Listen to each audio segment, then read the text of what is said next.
Hello. This picture is from the book of the Evangelist. It's a 12th century manuscript. I found it in this book here, the last book of the Bible. When I enlarged it for the video, it wasn't very clear, so I had to redraw it, and I added colors to help identify the images. It's called The Resurrection of Christ. This is Jesus, and he's holding here what is called the patriarchal cross, representing the truth, human and divine. At the bottom, this sign represents the knowledge of what Jesus said. If you can receive it, John the Baptist is Elijah, which was to come. Now this scarf here ties the doctrine of reincarnation around the neck of Jesus. This is a Jewish priest. This hat here represents, he believes in the higher law, in the higher spirit, and these signs here represents that he also believes that the Israelites were sons of God. But he does not believe that God has a son in the flesh, or a man who claims to be God. Now, his robe here represents he has a right acting for Jewish authorities to question John the Baptist who he is. And the left arm of John here represents he does not have a right not to identify himself. He said, "I am not the Christ." The priest says, "Well, are you Elijah?" And he said, "I am not." Now why would he deny it if Jesus said he was? Now the reason for that is that an ordinary man does not have recollection of past lives.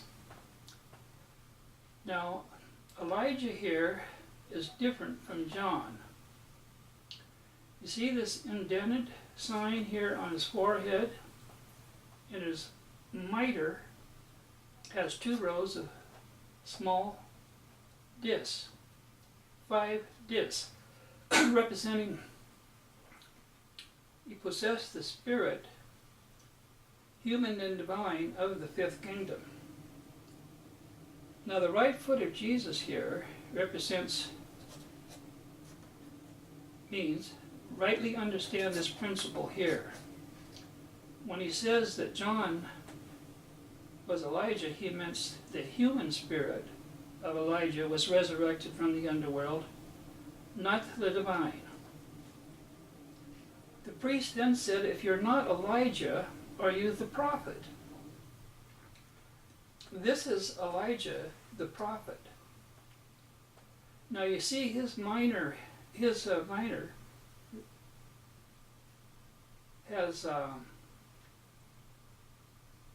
2 rows of 8 discs, representing 8 senses, human and divine.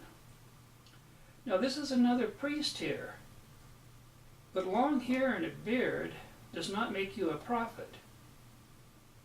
Now he teaches based on his understanding of the written word of God, whereas Jeremiah hears the voice of God.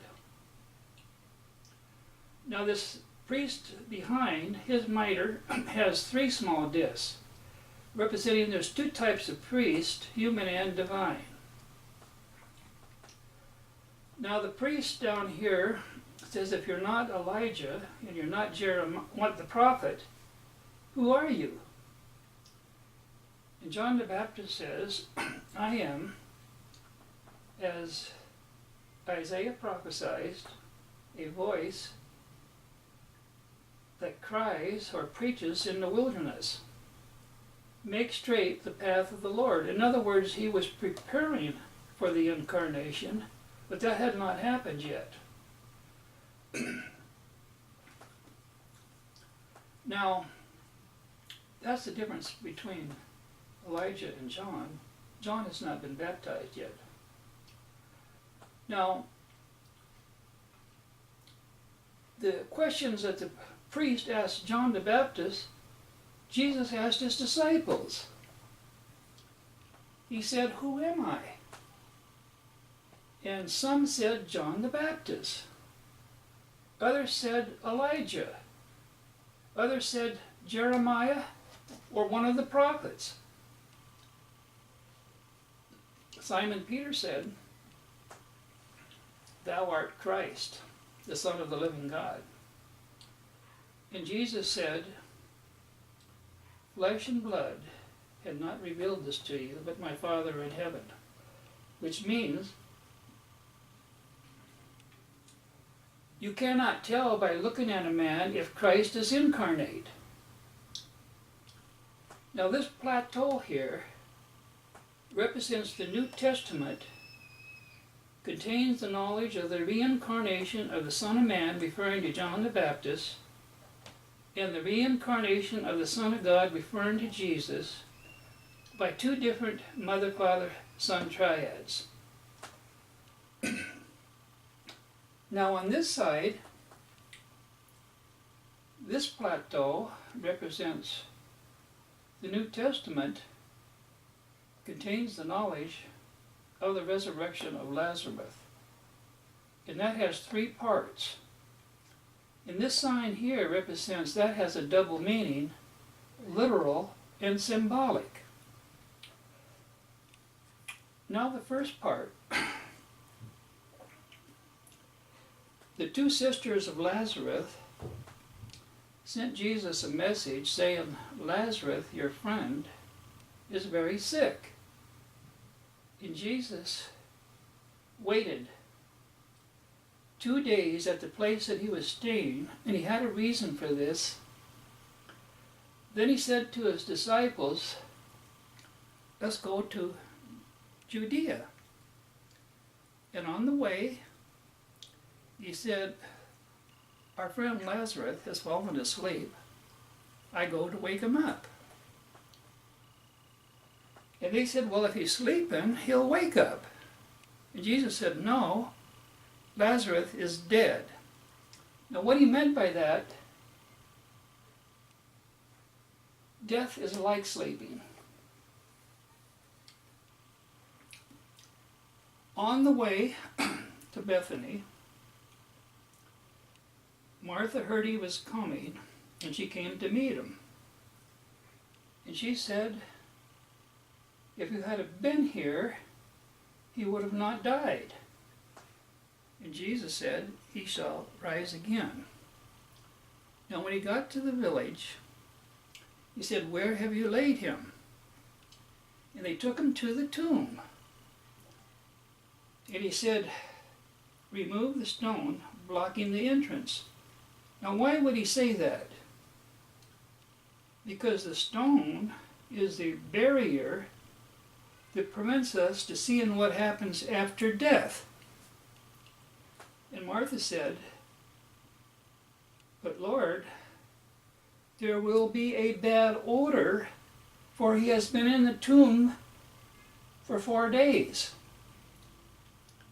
Jesus said, I have a reason for doing this. And they removed the stone. And Jesus said with a loud voice, Lazarus, come forth. And he came forth with his legs and arms bound with a linen strip, and his face was covered with a napkin. Now you see this yellow scarf here that Lazarus is wearing? The reason that he brought Lazarus forth was to bring to light these things about death that were concealed in the darkness of the tomb. Now, one definition of death is that when the spirit or soul leaves the body, it dies. Now you can prove that by removing the head napkin covering the face, representing the spirit, and we'll check the pupil of his eyes to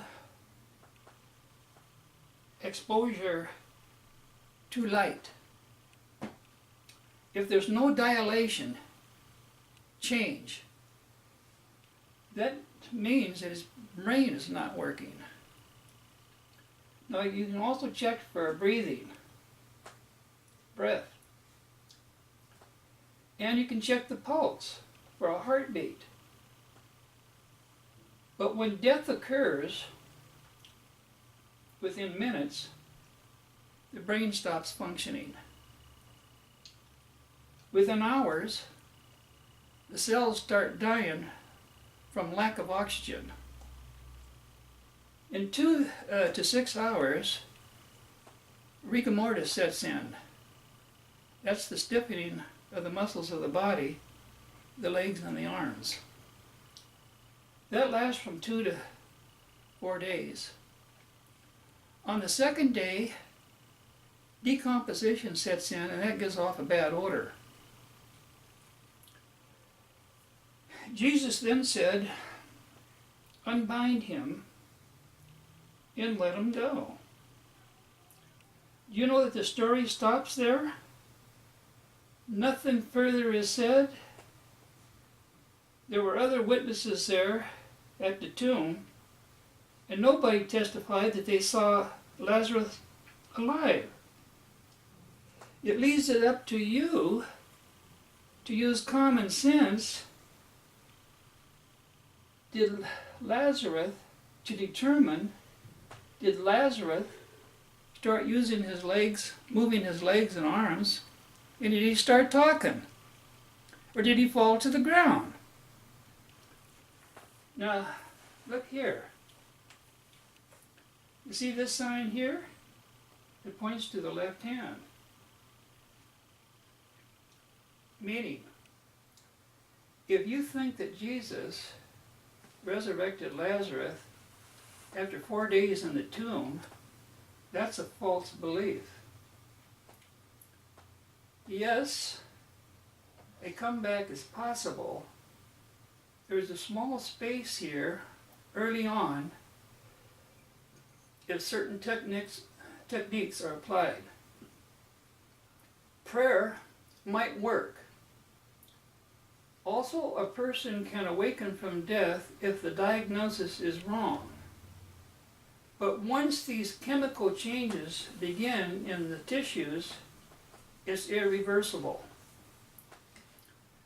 Now this is Martha. When she came to meet Jesus and he said, your brother will rise again, she said, yes, I know. He'll rise again at the resurrection of the last day. Now that's even more preposterous, because some bodies have been cremated, others have been blown to bits by bombs, and bodies buried in a grave, in the ground, or in the ground I should say, they decompose within 8 to 12 years, leaving nothing but a skeleton. In a coffin, it takes longer. The Bible says, when the body dies, it returns to death, all bodies. So, reverse reconstitution of dead bodies is contrary to the law of nature. Now, this is her right sleeve. Notice that's her right sleeve, but it's her left hand, representing this belief of Martha is also false, wrong.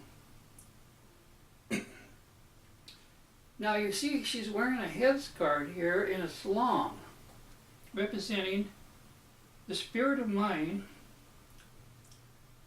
that people have held for a long time, or even for generations,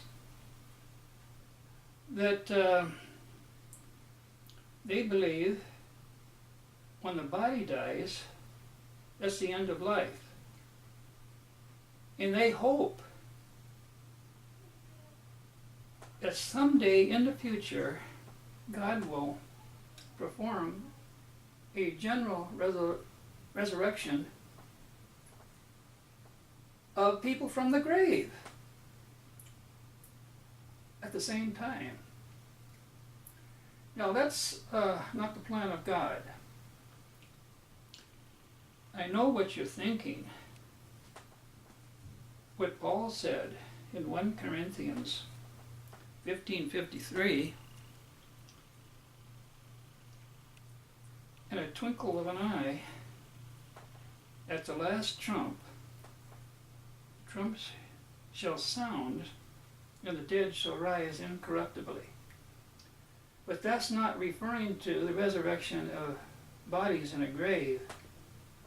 The dead here are people that don't believe in God. When they hear the trump, his voice, they're changed incorruptibly, because they don't go back to believing that God does not exist anymore. Now there's a second part to this story.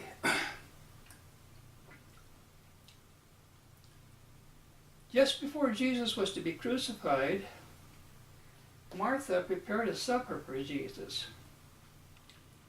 And the only named person that sat at the table was Lazarus. Now that doesn't mean that he was alive, but the subject of his death came up. And Mary, his other sister, took a bottle of perfume and poured it on the feet of Jesus. And the fragrance filled the house. Now what does that mean? There's two versions to this story. Martha believed that Jesus resurrected Lazarus after 4 days in the tomb. That's the bad, smelly version. Mary believed that he did not raise Lazarus from the grave, and that's the good smelling version, or belief. Now, you're sitting at the supper table. Which do you prefer? The third part to this story is Jesus said to the rich man,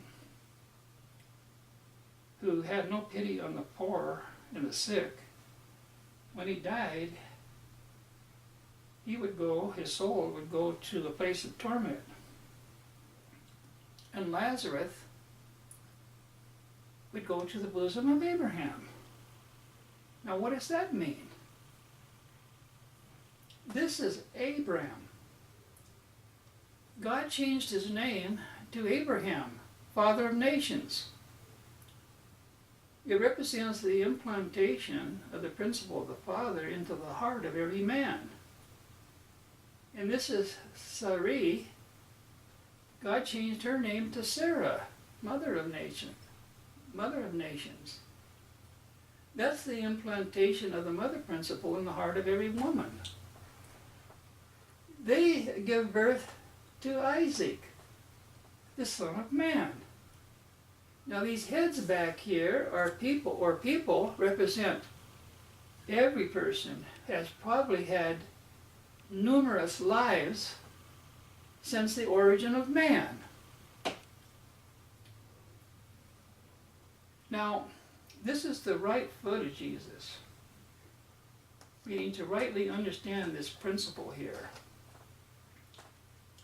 When he said Lazarus would rise again, he meant his soul from the underworld would be given a new birth by the Mother, Father, Son triad. Now I'm going to go to this bottom part. This here represents the underworld. And in the Bible, it has different names. Sheol, Gehenna, Hades, Hell, the realm of the dead, etc. And this sign here represents the knowledge that the underworld is mentioned many times in the Old and New Testament. So it's a well-established doctrine of the Bible. Now, this sign right here represents the book of Ecclesiastes. That's 12, 6. No, 12, 5, 6, and 7. It says, when the silver cord here is broken, that's the bond between the soul and the body dies and returns to the earth. And the spirit returns to its immortal home, or God, which is the underworld. This is the realm of non-physical consciousness. Now these signs right here represent spirits of the dead. They all have a different shape because your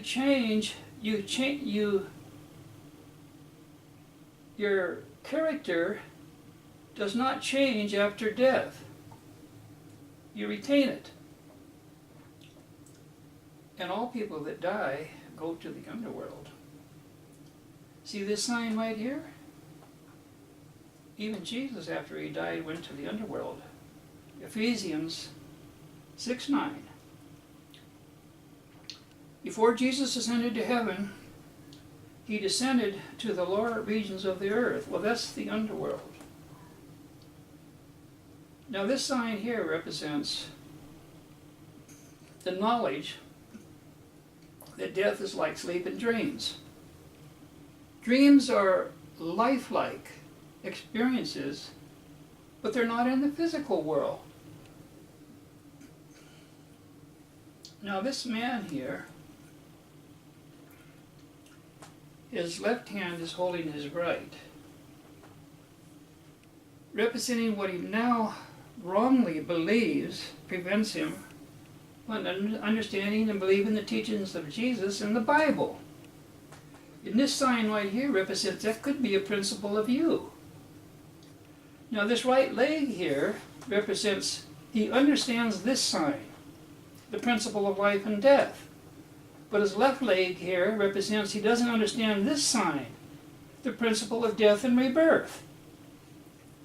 Now this sign right here represents the Bible basically divides the underworld into 4 parts, 4 divisions. Hell is 1, paradise or heaven is 2, the bosom of Abraham is 3, and the 4th is purgatory. Now it's true that the word purgatory is not in the Bible, but verses support purification by going through flame suffering. Now this garment that he wears here represents your spirit will go into one of those 4 divisions, or you may spend some time in each one. Now this sign, or these 2 signs right here, represent what Jesus said in the book of Revelations 1:18. I'm the living one. I was dead. Behold, I'm alive forevermore, and I have the keys to death and Hades. Now I'm going to go to this sign over here. This represents the cycle of repeat lives and deaths. Now in the Sohar, it says, all souls are subject to revolutions, rebirth. This is the law of God. Now there's 3 signs here, and there's a 4th one over here, representing male and female have a right to say yes or no about rebirth. Now this sign here represents the principle of U-turning bias. This line here represents the right to life or birth. It's not absolute. See, it's not a full line. It can be denied for justifiable reasons. Now this sign here and this one here, and this line here, represents you have a right to terminate your life before it ends naturally for justifiable reasons, and that would be unbearable suffering. Now this line right here represents your life can be terminated for justifiable reasons, and that would be, one would be criminal behavior. Now this line right here represents religious beliefs, and most sins are not a crime. Now, for these laws of God to become laws of man, they have to be enacted. Now this sign over here, that's a ram's head. And there's 1, 2, 3, 4. There's another one over here. It represents your mind and senses, male and female, control some of the powers of genetics of the Son of Man. And you control, male and female, your mind and senses, some of the powers of genetics of the Son of God. Now this cross here represents the knowledge of 4 light spirits. You can say yes or no to human genetics. You can say yes or no to divine genetics, and those are 4 light spirits. You're not obligated. Now this embattled wall here, you can tell by these notches. This represents, this picture contains the knowledge of the higher and lower law and 1, 2, 3 principles. Now, this mountain peak here, it represents the law. Remember, square is law. The law of Mother, Father, and Son revealed to man by the prophets of God. This mountain peak over here reveals the law, human and divine, revealed to man by the prophets of God. Now this halo of Jesus represents the illumination of the principle of life, death, and rebirth of the Son of Man and the Son of God. That's a double halo. And that's the truth, human and divine. Now, this is the underworld, the realm of non-physical consciousness. This sign up here is the realm of physical consciousness. We're in it now. This man is pointing to the sign up here. That represents the Apostles' Creed. And his right arm right here represents, he's rightly explaining what it means. Because this man here, with his left arm here, he doesn't rightly understand the resurrection of man or Jesus. And these 6 men here represent 6 of those articles relate to this picture. 1, Jesus was, or I should say the Son of God, was conceived by the Holy Spirit, born by the Virgin Mary, and that's the triad of God the Father, the Mother, and the Son. The second man here represents Jesus suffered under Pontius Pilate. He was crucified, died, and buried. Now that needs explanation, because Pontius Pilate, the Roman governor of Judea, was only carrying out the law. The people had a choice. Now Jesus did not come into the world to tell you something you already know. He came to tell you something you don't know. And the people rejected that because they chose Barbados to be released from prison rather than Jesus. And that represents the wrong teachings of Jesus. He was a criminal. He violated and broke the laws of God. And here's one that he broke. These are the stages of death. Some people believe that Jesus reversed those. Rigor mortis, decomposition, restarting the heart, the brain, and the breathing. That's contrary to the law of death and rebirth. Now this third man right here represents the apostles believed that Jesus descended into hell. Now some church leaders have a problem with that. One church endorses a version of the Apostles' Creed that omits that article. But that's a bad translation. Hell is only one part here of the underworld.